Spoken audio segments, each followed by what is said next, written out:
ସାଙ୍ଗମାନେ କାଲି ଥିଲା ଜାଗର ସମସ୍ତେ ପୁରା ଉପବାସ ଥିବେ ତ ଆଜି ହେଉଛି ଟିକେ ଦହି ଛୁଙ୍କ ବା ପିଆଜ ଛୁଙ୍କ ଦେଇକି ପଖାଳଟେ ବନେଇବା ପାଟିରେ ସ୍ୱାଦ ପେଟର ଭୋକ ପୁରା 2 ଗୁଣ କ'ଣ 4 ଗୁଣ ପୁରା ବଢ଼ିଆ ଦରକାର।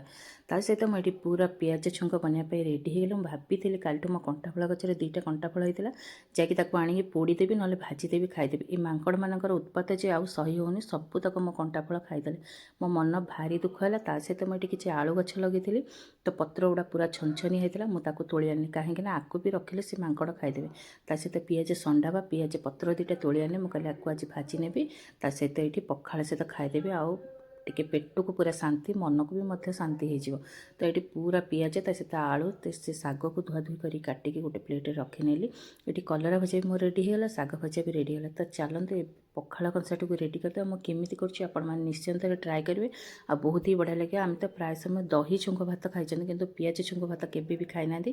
ତ ଆପଣମାନେ ନିଶ୍ଚୟ ଥରେ ଟ୍ରାଏ କରନ୍ତୁ। ମୁଁ ଆଗରୁ ଥରେ ଖାଇଥିଲି ଆଉ ଏତେ ଟେଷ୍ଟି ଥିଲା ଯେ ମୁଁ ଆଜି ନ ବନେଇକି ଆଉ ରହିପାରିଲିନି। ତ ବାସ୍ନା ତ ବହୁତ ହି ବଢ଼ିଆ ଆସୁଛି, ମୋତେ ଲାଗୁଛି ଆକୁ କିଛି ବି ତରକାରୀ ଦରକାର ପଡ଼ିବନି। ତା ଭିତରେ ଏଠି ଦେଖନ୍ତୁ ଛୁଙ୍କ ଦିଆ ଭାତ ରେଡ଼ି ହେଲା, ତା ସହିତ ମିକ୍ସଚର, ଶାଗ ଭଜା, ତା ସହିତ ବଡ଼ି ଭଜା, ଏଠି କାକୁଡ଼ି ବାସ୍ କଲରା ଆଳୁ ଭଜା। ଏଇଟା ମୁଁ ଏକା ଖାଇବିନି, ଏଇଟା ଆମେ 2-3 ଜଣ ଖାଇବୁ। ତ ମୋର ଏବେ ଦହି ଛୁଙ୍କରେ